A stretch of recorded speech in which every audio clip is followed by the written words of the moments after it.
Oke, Assalamualaikum warahmatullahi wabarakatuh. Jadi, pada video kali ini, aku mau mempraktekkan mengolah data menggunakan regresi berganda untuk data keuangan. Jadi, judulnya pengaruh pajak, profitabilitas, dan ukuran perusahaan terhadap transfer pricing. Di mana ini contoh kasusnya, asumsi normalitasnya tidak terpenuhi. Nah, kita lihat aja langsung datanya. Teman-teman, datanya itu aku susun per tahun aja. Nah, ini dia. Ini data X1, X2, X3, Y. X1-nya pajak, X2-nya profitabilitas, sampai Y-nya transfer pricing. Jadi datanya aku susun per tahun seperti ini. Jadi ini jumlah perusahaan, ini tahunnya ya, tahunnya. Jadi jumlah perusahaannya itu ada 17 perusahaan. Jadi ini tahun 2018 aku kasih warna aja. Ini tahun 2019 aku kasih warna. Warnanya bebas. Tahun 2020 aku kasih warna. Tahun 2021. Jadi di sini dia diamati dari tahun 2016, 17, 18, 19, 20, 21. Jadi di sini ada 6 tahun yang diteliti. Oke guys, jadi ini SPSS-nya. Sebenarnya aku ada beberapa versi SPSS. Aku ada versi 17, 25 sama 26. Jadi aku gunain yang 26 aja. Sebenarnya hasilnya nggak ada beda antara versi-versi tersebut. Terserah mau gunakan berapa aja boleh. Jadi guys, datanya disusun seperti ini dulu ya, per tahun gini ya. Jadi sekarang kita copy datanya guys. Kita copy datanya guys. Kita pindahkan di sini guys. Kita paste. Oke guys, kita kasih nama di sini guys. Bukan guys, tapi guys. Oke guys, kemudian kita beri namanya, nama lengkapnya. Pengaruh pajak, berarti di sini kita buat pajak guys. Pajak, oke ya. Kalau di Medan pajak itu artinya pasar, market. Yang kedua profitabilitas. Oke guys, ini profitabilitas. Yang ketiga namanya adalah ukuran perusahaan. Kemudian Y-nya adalah transfer pricing. Oke guys, kita sudah berhasil membuat datanya guys. Kita atur desimalnya guys, terserah sih mau berapa angka guys, tapi aku buat 5 aja. Oke. Guys, jangan lupa di save ya. Kita save guys. Aku mau simpan di mana ya? Di D aja deh. D. Aku buat aja data SPSS awal, karena ini kan datanya nggak normal. Nanti ada beberapa file SPSS guys. Oke, kita save. Ya, ini udah di save guys. Dia ada di D. Ya. Nah, ini dia guys, data SPSS awal. Oke guys, sekarang sebenarnya aku udah buat file lampirannya guys. File lampirannya tuh seperti ini, jadi hasilnya kira-kira seperti ini. Nah, ini dia. Pertama, kita coba cari dulu guys statistika deskriptifnya. Ini ya. Caranya gimana? Cara menghitung statistik deskriptif. Caranya analyze deskriptif ini. Ah, ini dia. Kita masukin semuanya guys. Kemudian kita pilih oke. Nah, inilah statistik deskriptifnya guys. Tinggal klik kanan di copy. Sama nih guys hasilnya dengan yang ini. Oke, udah clear ya. Ini bedanya kan waktu saya dulu ini 4 angka di belakang koma guys. 0,0320. Kalau ini 5 angka di belakang koma. Jadi nggak ada masalah. Pengaturan desimal aja guys. Oke, ini udah clear guys. Minum dulu haus. Bismillahirrahmanirrahim. Oke guys, kita sambung lagi. Sekarang kita mau meregres, nggak normal datanya guys. Analyze regression linear guys. Ini di sini, ini di sini. Oke guys, kemudian pilih statistik, checklist collinearity guys, pilih Durbin Watson, pilih case wise, ini ganti dengan 1.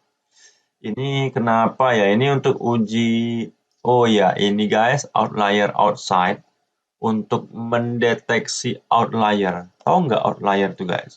Outlier itu data ekstrim, data yang cukup jauh. Nah, sehingga kemungkinan dia membuat hasilnya nggak normal seperti itu. Oke, 1 ini biar lebih teliti aja dia menemukan outliernya. Oke, ini untuk uji collinearity, ini untuk uji multicollinearitas guys. Continue, kemudian Z-pred-nya di sini, S-resid di sini. Guys, ini untuk uji heteroskedastisitas. Nah, ini untuk uji normalitas guys. Kemudian, nah di bagian save pilih unstandardized, di bagian residual. Guys, ini untuk uji normalitas. Jadi akan diuji normalitas dari data residual yang unstandardized. Oke, continue. Oke. Guys, munculnya hasilnya langsung muncul semua guys. Nah, ini hasilnya guys. Wih, banyak hasilnya. Itu hasilnya. Tapi guys, sekarang kita mau ngecek dulu uji normalitas sebelum transformasi guys. Nah, ini. Ternyata datanya dia nggak normal guys, karena dia lebih kecil daripada 0,05 x-aksisnya. Caranya gimana? Ini kan data unstandardized-nya guys. Caranya analyze non-parametric. Sini legacy dialog, pilih one sample KS. Kemudian masukkan unstandardized-nya guys. Pilih exact. Nah, pilih exact guys, ini dia. Continue. Oke. Nah, ini guys muncul hasil uji normalitasnya guys. Ternyata dia nggak normal nih guys. Di baris x-aksisnya. X-aksisnya guys yang dilihat. 0,009. Ya, kan di bawah 0,05. Berarti nggak normal guys. Makanya di sini dia nggak normal guys karena dia di bawah 0,05. Kemudian ini saya langsung melompat guys, tapi kita coba transformasi dulu guys dengan logaritma natural ln, logaritma natural sama dengan ln dari y-nya. Karena yang buat nggak normal tuh guys data y-nya guys, jadi saya transformasi y-nya. Nah, ini udah ditransform guys, kemudian kita pindahkan di sini. Nah, nih kita beri namanya lny. Oke, ini kita copy aja. Ini transfer pricing tapi yang versi LN-nya guys. Ya. Jadi kita atur aja desimalnya 5 angka di belakang koma juga bisa. Tuh. Nah, sekarang kita regress guys. Tadi kan yang Y-nya nggak normal. Sekarang kita pakai yang LNY. Analyze regression linear. Kita ganti dengan LNY-nya. Kita pilih OK. Maka akan muncul residual baru guys, yang kedua. Kalau res 1 ini residual yang Y punya. Res 2 ini yang punya LNY. Sekarang kita uji residual yang kedua. Oke, apakah dia normal? Kita cek residual yang kedua. Ternyata tetap nggak normal juga guys. X-aksisnya ini 0,008 di bawah 0,05. Itu ada di lampiran guys. Nah, ini dia. Nah, cara terakhir adalah guys, kita mendeteksi data ekstrim. Kita lihat namanya bagian case wise diagnostic guys. Ini dia. Jadi di sini sebenarnya udah ada hasil case wise diagnostic guys. Kita lihat, nah ini dia. Ini case wise diagnostic. Inilah data-data ekstrim. Data-data outlier yang membuat menjadi tidak normal. Barisnya yang kita mesti hapus. baris 94, baris 91, baris 90, baris 89, sampai baris keempat harus kita hapus. Ini dia guys. Nah, jadi baris di sini harus kita hapus guys. Ini hapusnya harus pelan-pelan guys. Nih saya udah warnai kan nih. 94, 91, 90 ini harus dihapus. Oke guys. Jadi kita harus pelan-pelan nih menghapusnya. Oke, kita hapus baris 94 ya, kita hapus. Ingat, kalau menghapus barisnya itu guys harus dari yang paling tinggi guys, jangan yang paling rendah. Ya, dari yang paling tinggi. Karena kalau dari yang paling rendah nanti nggak beraturan. Nah, itu dia. Jadi yang paling tinggi. Kita hapus baris 94 ya. 94 kita hapus. Klik kanan, nih, clear. Dah, terhapus. Hapus lagi baris ke 91, 90, 89. 91, 90, 89 dihapus guys, clear. Oke. Kemudian hapus lagi 87, 86. Ya, 87 sama 86 guys. Nah, ini kita klik kanan clear. Oke, hapus lagi baris 74. 77 dulu guys. Kita hapus 77. Klik kanan clear. Kemudian nih 74, 73, 72. Oke. 74, 73, 72. Clear. Oke. Kemudian 70, 69. 70, 69. Clear. Kemudian 60. Clear. Kita hapus baris 60. Clear. Kemudian 40, 39, 38. 40, 39, 38. Klik kanan. Clear. Oke. Kemudian 36, 35, 32. 36, 35 clear. 32 clear. Oke. Kemudian 23, 22, 21. 23, 22, 21 clear. Oke, kemudian 15 clear. Oke. Kemudian 6, 5, 4. Oke. 6, 5, 4 clear. Guys, kita udah hapus guys. Lumayan banyak, tapi memang harus kita tempuh jalur ini karena datanya nggak normal, nggak ada cara lain lagi. Terus kita regress lagi guys, apakah sudah normal atau belum. Kita tetap gunakan yang LN aja. Oke guys, klik OK. Akan muncul guys res 3. Res 3 ini residual yang sudah residual dari LNY tapi dia sudah dieliminasi. Coba kita tes lagi normalitas yang res 3-nya. Oke. Kita lihat res 3-nya apakah dia normal. Ya. Apakah dia normal guys? Ternyata nilainya belum normal, 0,048 guys. Nih kan, masih belum normal ya. Masih belum normal, ada nggak di sini ya? Oke, dan masih belum normal juga ya guys ya. Oke, sekarang kita hapus lagi guys ini. Baris-barisnya, kita lihat dulu ya. Barisnya ini di bagian ini. Nah, ini kita hapus guys. Ini tinggal kita copy, kita hapus. Ya, kita copy dulu. Ini yang akan kita hapus guys. Sorry. Simpan di Word aja guys. Untuk dihapus ya, dihapus. Nah, ini dia. Kita hapus lagi 75, 72. Oke, kita warnai aja. Kita hapus lagi 75 sama 72. 75 dihapus.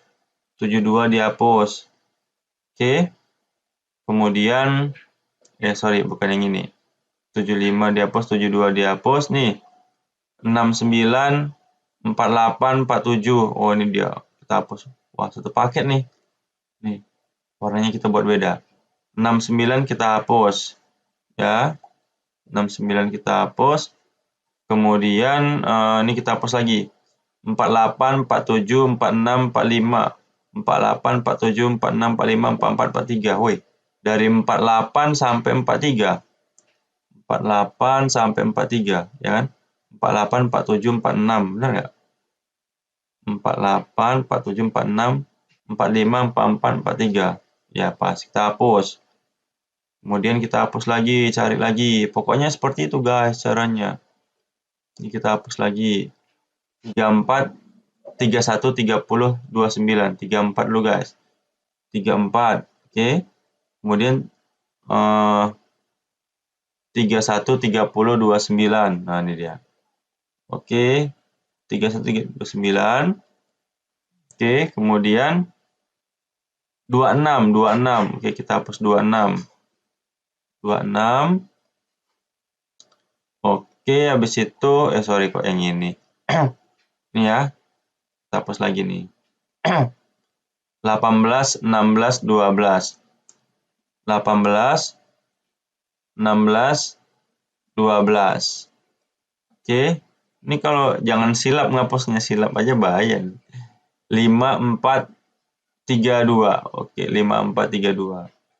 5, 4, 3, 2. Oke, dah. Dah ya. Oke, kita hapus. Sekarang kita regres lagi, guys. Regres lagi. Regres lagi. Nah, ini sekarang kita pilih nih.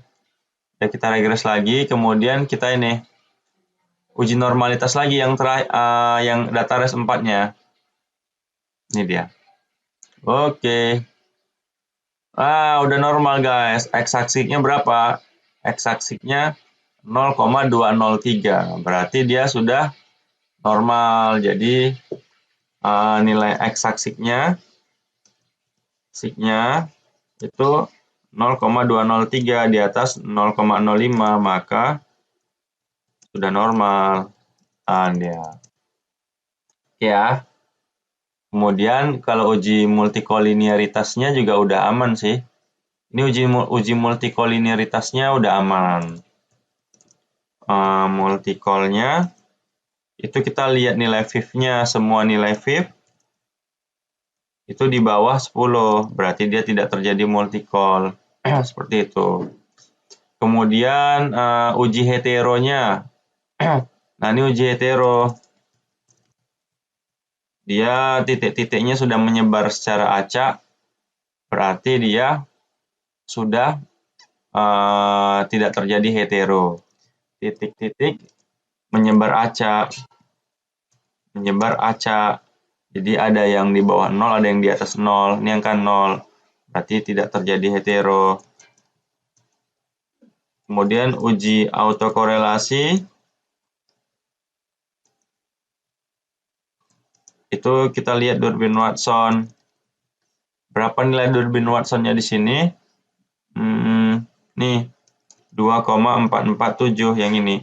Jadi kalau nilai Durbin Watson-nya di antara 1 dan 3, bahasanya Durbin Watson 2,447 berada di tengah-tengah ya. Tengah-tengah 1 dan 3. Berarti tidak terjadi autokorelasi. Oke, udah terpenuhi 4 asumsinya. Terus ya udah, bagian ke regresi aja. Sebenarnya langsung ke sini aja sih. Nah, ini langsung ke sini aja sebenarnya. Jadi pajak itu berpengaruh negatif terhadap transfer pricing. Nih, ya kan? Nilainya berapa? Nilainya itu kenapa negatif? Karena nilai koefisiennya itu negatif 5,74. Dia kan negatif dia. Jadi pajak yang semakin meningkat cenderung transfer pricing-nya menurun. Itu artinya negatif. Kemudian dan nilai SIG-nya berapa? 0,000, lebih kecil 0,05. Ya kan? Maka kesimpulannya pajak berpengaruh signifikan. Jadi kalau dia lebih kecil daripada 0,05, dia berpengaruh signifikan. Itu pajak. Kemudian profitabilitas. Itu juga berpengaruh negatif terhadap transfer pricing karena nilai koefisien regresinya yang kolom B min 2,676. Ini dia. Ya, negatif ya. Dan signifikan karena nilai SIG-nya 0,021 di bawah 0,05. Untuk ukuran perusahaan nih dia berpengaruh positif terhadap transfer pricing karena nilai koefisien regresinya 0,484 ya kan, karena dia positif dan signifikan karena nilai sig itu 0,000 lebih kecil dari 0,05. Nah, inilah hasilnya seperti ini dia. Yang lain sih, ini pengaruhnya R square-nya. Ya, pengaruh. Jadi pajak, jadi X1, X2, X3 mampu mempengaruhi Y sebesar 48% dari nilai R square-nya. Ini R square-nya. Ya. Kemudian X1, X2, X3 secara bersama-sama atau simultan itu berpengaruh signifikan terhadap Y. Karena nilai sig-nya 0,000 di bawah 0,05. Dari mana nih kalau secara simultan itu diambil di tabel ANOVA yang sig-nya. Oke, seperti itulah kita men-treatment data yang nggak normal ya. Jadi kita harus mendeteksi data ekstrimnya seperti itu. Oke, semoga bermanfaat. Mohon maaf atas segala kekurangan. Assalamualaikum warahmatullahi wabarakatuh.